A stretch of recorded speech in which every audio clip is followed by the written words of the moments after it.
دمو عزتمنې یوه ضروري مسله د لمونځ په باره شي چې ډېر خلک په دا غلط فهمي شي پروته دي او هغه مسله دغه ده چې کله یو سړی جماعت ته روشي او امام په رکوع باندې ټیټ ته په دا ټیم باندې اکثر خلک میشتوس په وطن شي په علاقه شي په جماعتي شي میش ویني چې کله جمع وی لوړه وي امام په رکوع باندې ټیټ وي نو مقتدی روشي ډایرک الله اکبر وکړو ډایرک رکوع ته ټیټ شي دغه متعلق علما مفتیون څه لیکلي دي څومره فتاوی دي ټولې فتاوی دا لیکلي دي چې دغه لمونځ د دغه سړي نه وشو ویلې په لمونځ شي د تکبیر څه ده د اول تکبیر تحریمه دا په لمونځ شي فرایض نه ده دا په لمونځ شي فرض ده که چیرې یو سړي دا تکبیر ونه کړو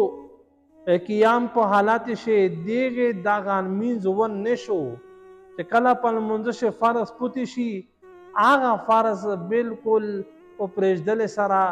په لمونځ شي دیارلس فرض دي دی په پرېږدلې سره لمونځ بالکل فاسد ده لمونځ به سر نه ګرځوي د لمونځ نه ده شوی دا نه ده جایز نو موږ اکثر خلک ویني چې جماعت ته روشي چې امام په رکوع باندې ټیټ وي دی ډایرک روشي او ډایرک الله اکبر وکړو نیت وکړو ډایرک الله اکبر وکړو رکوع ته ټیټ شي دا نه دی جایز نبی علیه الصلاۃ والسلام د میج د شریعت کیمه طریقه دو میج د سنت طریقه د پیغمبر علیه الصلاۃ والسلام دا دو چې کله سړی جماعت ته روشي امام په لمونځ باندې ویلوړ ده او د رکوع ته ټیټ شوی ده مقتدی جماعت ته ورسېدلو دغه به نیت کو نیت نه بعد به تکبیر تحریمه لوس په چګوي اینا بعد به قیام په حالات شي الله اکبر به پر کوي بیا اینا بعد چې امام پر رکوع شي وي دا به اینا بعد رکوع دې پر بیا الله اکبر کو دا سنت تا اول الله اکبر تکبیر تحریمه فرض دي دویم تکبیر سنت تا نو دا میش سو کی اول تکبیر وکی د رکوع دې پر تکبیر تحریمه میشتوس نه ګډوډ شي په قیام په حالات شي ونه کی نو د سره امید خرابېږي یوه دا مسله د موږ عزتمنې زده کوي چې کله موږ روشي نیت مې وکړو الله اکبر مې وکړو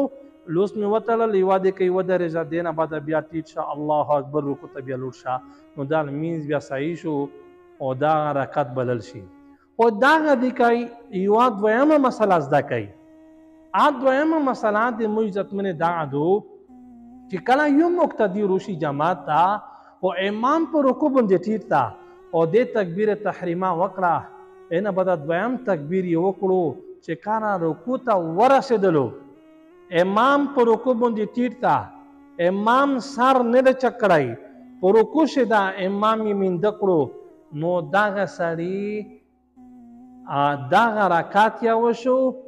او دغه مسبوق نشي بلل او که چیرې د موږ عزتمنې دا مسله زده کوي چې دغه رکعت یې وشو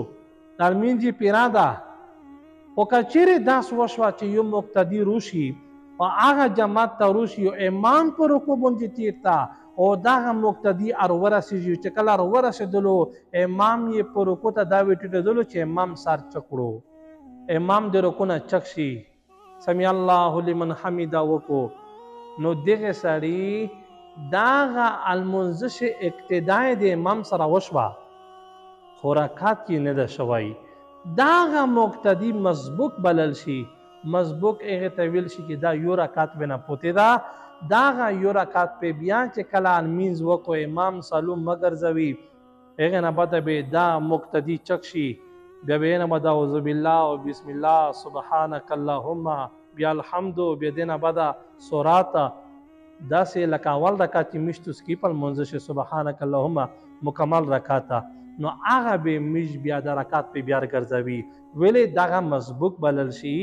دغه د رحلي اقتدا وشوه رکعت نه ده شوی نو دې وجه نه موږ عزتمنې المنځ لوی عبادت دی دغه ډېر برکتونه دي ډېرې خوښۍ دي نن په میش کې هم تکلیف راغلی دی د المنځ د برکته چې میش نن المنځ خوند نشته نو دې وجې نه په چار دا د مو عزتمنې چې کله میش امام منده کی پروکو شي نو میش به نیت تړي او نیت نه بعد به الله اکبر به د قیام په حالت شي کی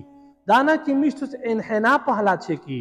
روکو په حالت شي چې میش په سنا ټیټ شي ډایرکټ روکو ته لوټ شي نو داغه نه صحیح کیږي المیزه المیز داغه فاسد دا خراب دا نه د جایزه علما فتوی لیکلي دي نو دې وجه نه په چار دادو چې میش اول نیت وکي الله اکبر وکي ودی کوي ودرېږي قیام حالات شي الله اکبر پیرا کی دینه بعد بیا الله اکبر د رکوع د پر وکي اینا بعد پر رکوع شي میش کا تسبیحات ټیم وی کا تسبیحات ټیم نو خالی چې میش سوره سجدي درکات میش وشو نو الله د میش ته خبره باندې امان کول توفیق نصیب کو واخر دعوانا ان الحمد لله رب العالمین